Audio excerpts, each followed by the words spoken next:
নমস্কার বন্ধুরা, welcome to ইউনিকন। তো আজকে একটা অসাধারণ ম্যাচ আমরা আইএসএল এ দেখলাম। মানে বলে না, ইটস এ সিনেমা, সেই টাইপের ম্যাচ হলো। ব্রিলিয়ান্ট ম্যাচ নর্থ ইস্ট বনাম এফসি গোয়ার মধ্যে। ম্যাচটা লাস্ট অব্দি ড্র হলো, 6টা গোল হলো, 3-3 এবং দারুণ ম্যাচ। আমরা কামব্যাক দেখলাম, প্রথমে নর্থ ইস্টের এগিয়ে যাওয়া, দেন গোয়ার মানে কামব্যাক করা, গোয়ার এগিয়ে যাওয়া, দেন আবার নর্থ ইস্টের এগিয়ে যাওয়া, তারপর আবার গোয়ার সমতা ফেরানো। 6খানা গোল হলো, তার সঙ্গে রেড কার্ডও ছিল, সব কিছুই ছিল। একটা দারুণ ম্যাচ হলো। সেই ম্যাচটা নিয়ে আমরা হালকা করে এই ভিডিওতে কথা বলবো। তো আমাদের চ্যানেলে প্রথমবার এসে থাকলে চ্যানেলটিকে সাবস্ক্রাইব করে নিও, এই ভিডিওটাকে লাইক এবং শেয়ার করে দিও। তো আজকের ম্যাচে 6টা গোল হয়েছে। এবার অনেকে বলতেই পারো যে 6টা গোল হয়েছে মানে অ্যাটাকিংলি ভালো ফুটবল হয়েছে, ডিফেন্স খারাপ হয়েছে। হ্যাঁ, ডিফেন্স খারাপ তো অবশ্যই হয়েছে, বাট আমরা তো অ্যাজ এ ফুটবল ফ্যান একটু গোল দেখতে চাই, এন্টারটেনমেন্ট চাই। সেটা কিন্তু আজকের ম্যাচে পুরো ছিল। যারা আজকের ম্যাচটা মিস করেছে, একটা ভালো ম্যাচ কিন্তু মিস করে গেছো। এবার অ্যাকচুয়ালি হ্যাঁ, ম্যাচের ব্যাপারে পরে কথা বলছি। ম্যাচের শেষ দিকে এসে একটা রেড কার্ড হয়, রবিন যাদব রেড কার্ড দেখে, এবং সেখানে অ্যাকচুয়ালি ম্যাচের পর যখন কমেন্টেটরদের সঙ্গে নর্থ ইস্টের কোচ জুয়ান পেদ্রো বেনালি কথা বলছিল, তখন জুয়ান পেদ্রো বেনালিকে জিজ্ঞেস করা হয় যে এটা কি আদৌ রেড কার্ড ছিল। পেদ্রো বেনালি বলে যে আমি দেখিনি অ্যাকচুয়ালি কি হয়েছে। তখন কমেন্টেটররা ভিডিওটা চালিয়ে দেয় এবং পেদ্রো বেনালিকে বলতে বলে যে রেড কার্ড ছিল কিনা। প্রথম যে ট্যাকেলটা ছিল সেটা একটা র্যাশ ট্যাকেল ছিল, হলুদ কার্ড অবশ্যই ছিল। দ্বিতীয় ট্যাকেলটার ক্ষেত্রেও দেখা যাচ্ছে জার্সি ধরে টানছে, তখন পেদ্রো বেনালি নিজেই বললো না না, এটা সত্যি হলুদ কার্ড হয়, এমনি রেড কার্ড। তো দেখে ভালো লাগলো যে কোনো কন্ট্রোভার্সিতে গেল না, নিজেই বললো হ্যাঁ এটা রেড কার্ড হয়। এবং যখন রেড কার্ড রবিন যাদবকে দিয়েছে, সে মাঠ থেকে বেরোতে চাইছিল না, মনোলো মার্কোয়েস দেখলাম তাকে ধরে বার করে দিল জার্সি টেনে। এবং সেই সময় রবিন যাদব মনোলোর সঙ্গে হয়তো কিছু মানে হিটেড আর্গুমেন্টে জড়াতে যাচ্ছিল, এবং জুয়ান পেদ্রো বেনালি সেই সময় তাকে বললো যে বেশি নাটক না করে চলে যেতে। তো ভালো লাগলো অ্যাটিটিউডটা দেখে, নিজের দলের প্লেয়ারকে ওইভাবে শাসন করছে দেখে এবং সঠিকটা বলছে দেখে। তো এটা একটা ভালো জিনিস লাগলো জুয়ান পেদ্রো বেনালি, সেটাই শেয়ার করলাম। বাকি কিন্তু আজকের ম্যাচে অবশ্যই মানে সব কিছু ছিল, এন্টারটেনমেন্ট ফুল ছিল। ম্যাচের শুরুটা হয় 5 মিনিটের মধ্যে, এগিয়ে যায় নর্থ ইস্ট। নর্থ ইস্টের টিমে একটা চেঞ্জ হয়েছিল, গিয়েরমো এবং আলাদিন তারাই কিন্তু মেনলি স্টার্ট করছিল। এই ম্যাচে গিয়েরমোকে বসিয়ে কিন্তু আবার নেস্টর তার জায়গা ফিরে পেয়েছিল অ্যাজ এ নম্বর 10, এবং শুরুটাও দুর্দান্ত করে। প্রথম গোলটা অনবদ্য গোল।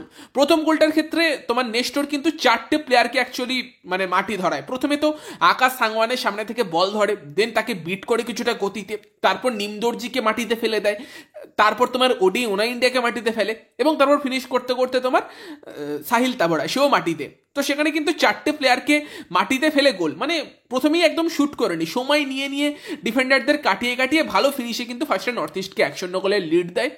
এবং 1-0 গোলের পর কিন্তু নর্থ ইস্টও সুযোগ পেয়েছিল, আলাদিনের কাছে সুযোগ এসেছিল। তবে উল্টো দিকে কিন্তু সাদিকু, দুটো প্লেয়ারের কথা বলতে হবে, সাদিকু আর তোমার আলাদিন আজেইরে। আরেকজন আছে কেরাডার নোয়া সাদাউই, গোল কিন্তু করেই চলেছে। বিশেষ করে সাদিকুর যদি আমরা কথা বলি, প্রি সিজনে 5 থেকে 6টা ম্যাচ খেলেছিল, প্রত্যেকটা ম্যাচে গোল ছিল। এই টুর্নামেন্টেরও প্রথম দুটো ম্যাচেই গোল ছিল।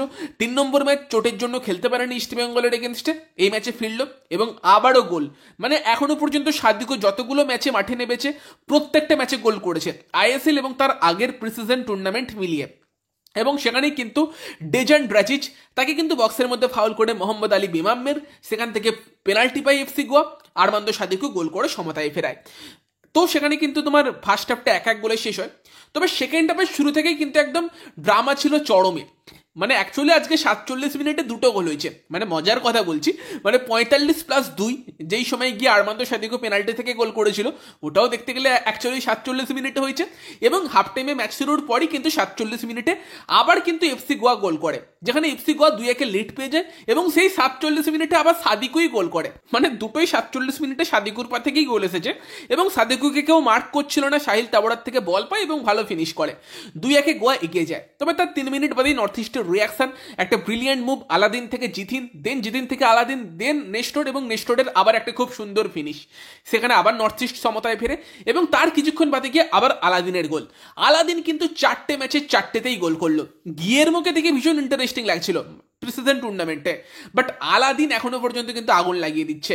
তোমার মনে পড়ছে যে তোমার ফাইনালের কথা, ডুরান্ট কাপে ব্রিলিয়ান্ট খেলেছিল, এবং আইএসএল এ 4টে ম্যাচেই গোল। মোহামেডানের এগেনস্টে শেষ মুহূর্তের ব্রিলিয়ান্ট গোল, মোহনবাগানের এগেনস্টে গোল, আগের দিন তোমার কেরালার এগেনস্টেও গোল ছিল, আজকেও গোল। এবং আলাদিনের গোলটা কিন্তু ব্রিলিয়ান্ট, ডেজান ড্রাজিচের মিস্টেক থেকে বল পায় এবং কিছুক্ষণ বলটাকে ক্যারি করে, এবং দেন নিমদর্জি সামনে থেকে বক্সের কিছুটা বাইরে থেকে অনবদ্য একটা ফিনিশ, আবারও একটা দুরন্ত গোল। বেশ সুন্দর সুন্দর গোল আমরা দেখেছি, এবং সেই গোলটার সুবাদেই কিন্তু নর্থ ইস্ট ইস্ট ম্যাচের শেষ অবধি 3-2 লিড করছিল, তবে ম্যাচের শেষ থেকে গিয়ে নর্থ ইস্টের কোচ সব চেঞ্জগুলো করে ফেলেছিল, গিয়েরমোকে নামিয়েছিল, আলাদিন এবং তোমার নেস্টরকে তুলে নিয়েছিল।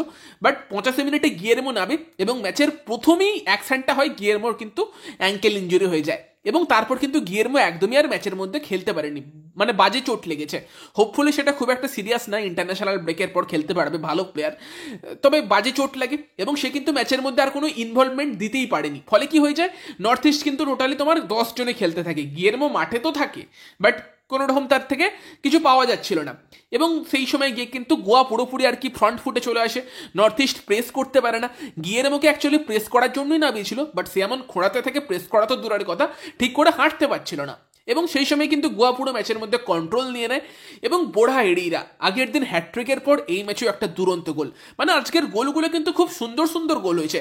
বোড়া হেডিরার গোলটা যদি দেখো, সেই গোলটার ক্ষেত্রেও আর কি একটা ভালো মুভ হয়, বোড়ার কাছে বল যায়, বোড়া কিন্তু বলটাকে কিছুটা টেনে এবং যে বাঁ পায়ের ফিনিশটা করে অনবদ্য।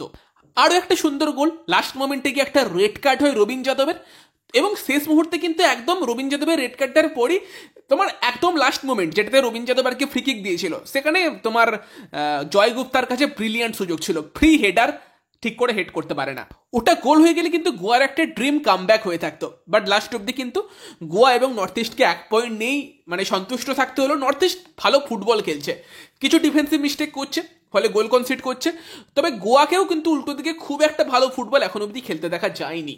তারাও কিন্তু বেশ কিছু গুরুত্বপূর্ণ পয়েন্ট হারাচ্ছে, ঘরের মাঠে গোয়াও কিন্তু ড্র করলো, ফলে এই ম্যাচটা ড্রয়েতেই শেষ হলো। কালকে ইন্টারেস্টিং ম্যাচ আছে, ইস্ট বেঙ্গলের সামনে জামশেদ পড়েছে বিকালবেলায় 5টা থেকে, মোহনবাগান খেলতে নামছে মোহামেডানের এগেনস্টে, 3টে কলকাতার ক্লাবই কালকে নামছে।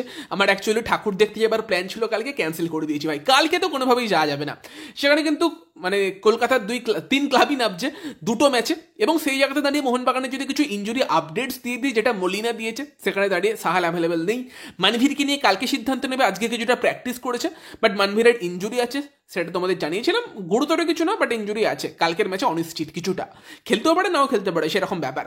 তবে সেখানে কিন্তু মলিনা জানিয়েছে যে আশিক কুরুনিয়ান কিন্তু এখন পুরো ফিট, সেখানে কিন্তু আশিক কুরুনিয়ান কালকের ম্যাচে ফিরতে চলেছে, মনে হয় না স্টার্ট করাবে, এতদিন বাদে আসছে, বাট বেঞ্চে থাকতে পারে, বেঞ্চে থাকবেই আশা করছি। বাকি আলবার্তো এবং ম্যাকলারেন তারাও মোটামুটি কিন্তু পুরো ফিট হয়ে গিয়েছে, আলবার্তো স্টার্ট করতে পারে, পসিবিলিটি আছে, ম্যাকলারেনও স্টার্ট করবে কি সেটাই দেখার, কারণ মলিনা তো এখন অব্দি করাচ্ছে না, বাট ম্যাকলারেনকে দিয়ে স্টার্ট করানো যাবে, সেই পরিস্থিতিতে ম্যাকলারেন চলে এসেছে। এবং জোসে মলিনাকে আজকে জিজ্ঞেস করা হয় যে ইস্ট বেঙ্গল থেকে কার্লেস কোয়াদ্রাত স্যাক হয়ে গিয়েছেন, তার উপর কি প্রেসার বাড়ছে? তবে মলিনা কিন্তু বেশ মজার ছলেই উত্তরটা দেন, কিছুটা হেসে। তিনি বলেন যে না, আমি প্রেসারের মধ্যে নেই, আমি একদম শান্ত আছি, যেটা হবার সেটা হবে, এবং সেটা ম্যানেজমেন্টের সিদ্ধান্ত আছে, তবে আমি এখন সেসব নিয়ে ভাবছি না, আমি আমার দলটাকে সেরা ফুটবল খেলানোর জন্যই দেখছি। তো এটা কিন্তু ভালো মোমেন্ট ছিল আজকের প্রেস কনফারেন্সে। তো যাই হোক, এই আপডেটগুলোই তোমাদেরকে এই ভিডিওতে দেওয়ার ছিল, ভালো লাগলে লাইক করে দিও, শেয়ার করে দিও, আমাদের চ্যানেলে প্রথমবার এলে আমাদের চ্যানেলটিকে সাবস্ক্রাইব করে তার পাশের বেল আইকনটাকে অন করে দিও। চলো গাইস, এই ভিডিওতে এই পর্যন্তই, বাই বাই।